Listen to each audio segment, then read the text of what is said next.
Assalamualaikum warahmatullahi wabarakatuh. Selamat pagi semuanya, salam sejahtera bagi kita semua. Senang sekali saya Lucky Zeniko selaku moderator yang akan memandu presentasi kelompok 11 dengan pembahasan yaitu komunikasi pendidikan. Kelompok 11 ini beranggotakan Anissa Rahmawati, Anissa Ayuning Tias, dan saya sendiri Lucky Zeniko. Langsung saja kita simak bersama untuk presentasi dari kelompok 11 yang akan membahas komunikasi pendidikan. Perlu kita ketahui tentang komunikasi yaitu dari pengertiannya. Kata komunikasi atau communication dalam bahasa Inggris berasal dari bahasa Latin yaitu komunis yang berarti sama. Communication atau communicare yang berarti membuat sama, to make common. Istilah pertama, komunis paling sering disebut sebagai asal kota komunikasi yang merupakan akar dari bahasa Latin yang lainnya yang mirip dengan kata tersebut. Kata lain yang mirip dengan komunikasi adalah komunitas, yaitu community, dan yang mana juga menekankan kesamaan atau kebersamaan. Selanjutnya pengertian komunikasi menurut beberapa ahli. Ada 3 ahli yang telah saya pelajari dari beberapa sumber, yaitu untuk yang pertama menurut Onang Ujana Effendi, komunikasi adalah suatu proses penyampaian suatu pesan oleh seseorang kepada orang lain. Hal ini dilakukan untuk memberitahu atau untuk mengubah sikap, pendapat, dan juga perilaku baik langsung secara lisan ataupun tidak langsung secara lisan. Dan selanjutnya menurut James A.F. Stones menyebutkan bahwa komunikasi adalah suatu proses di mana seseorang berusaha untuk memberikan pengertian kepada orang lain dengan cara pemindahan suatu pesan. Dan yang terakhir dari John Ernst Cherhorn, yaitu dalam bukunya berjudul Managing Organization Behavior mengatakan bahwa komunikasi dapat diartikan sebagai proses antar pribadi dalam mengirim dan menerima simbol-simbol tertentu yang memiliki arti bagi kepentingan mereka. Ya, jadi telah kita ketahui beberapa pengertian baik secara teoritis maupun menurut ahli. Nah, selanjutnya perlu kita ketahui juga tentang komunikasi pendidikan sesuai tema kita pada hari ini. Komunikasi pendidikan merupakan aspek komunikasi di dunia pendidikan atau komunikasi yang terjadi di bidang pendidikan. Jadi semua interaksi yang terhubung dalam semua aspek pendidikan yang saling berhubungan dan saling terhubung serta saling mendukung adalah definisi dari komunikasi pendidikan. Untuk yang selanjutnya adalah fungsi komunikasi dalam pendidikan. Yang pertama, fungsi informatif yaitu menyampaikan informasi.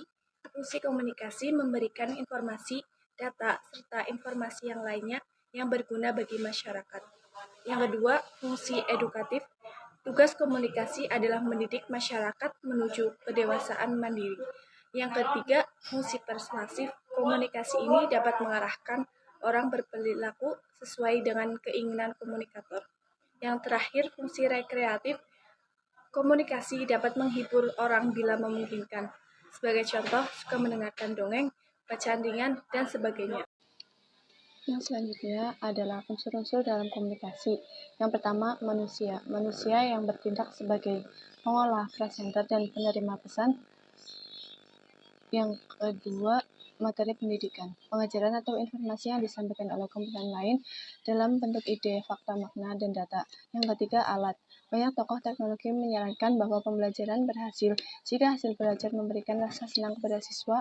Salah satunya adalah fasilitas atau alat yang digunakan. Yang keempat, metode dan teknik. Metode adalah prosedur rutin atau referensi yang siap menggunakan bahan dan peralatan untuk proses pembelajaran.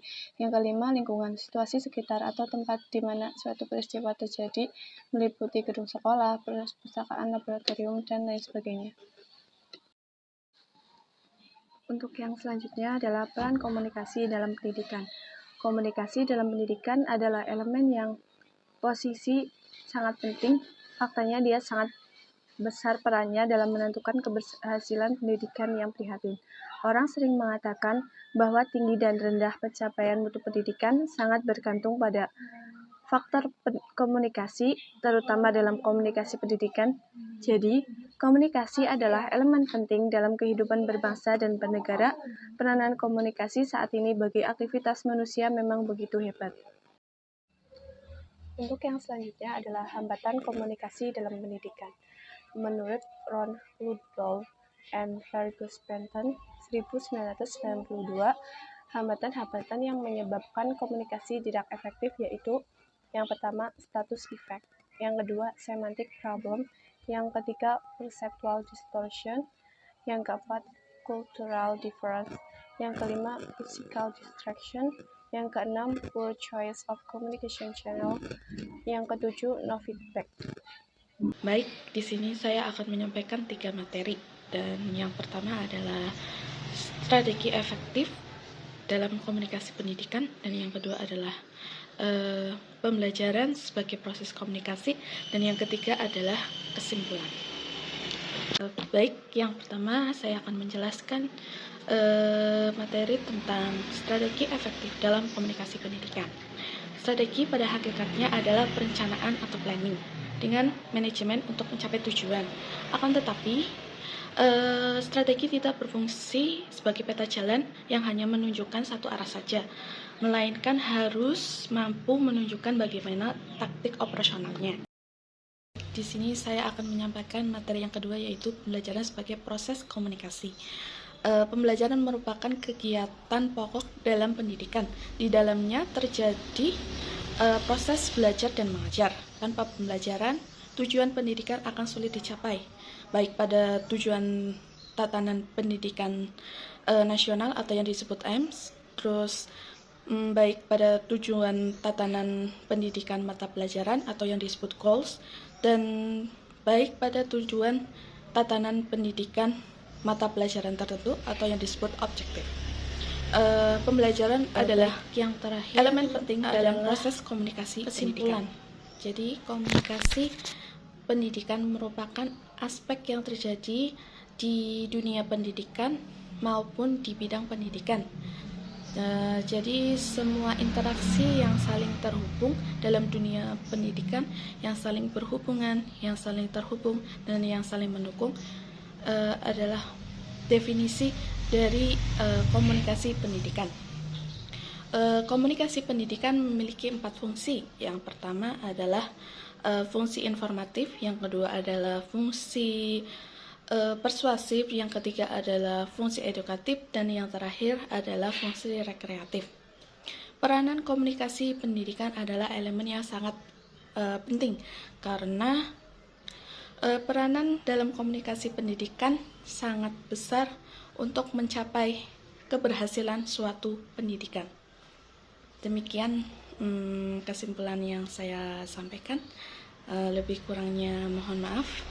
Wabillahi taufiq wal hidayah. Wassalamualaikum warahmatullahi wabarakatuh. Nah, baru saja kita sudah mempelajari tentang komunikasi pendidikan, dari pengertiannya, fungsinya, unsurnya, dan lainnya. Tentu saja apa yang telah kami sampaikan itu berdasarkan dari diskusi kami dan juga dari beberapa sumber yang telah kami pelajari. Selanjutnya, kepada teman-teman yang ingin bertanya atau memberikan feedback kepada kami sangat bersenang hati, dan langsung saja teman-teman bisa menanyakan, mendiskusikan secara langsung di dalam kelas. Untuk itu kami persilahkan.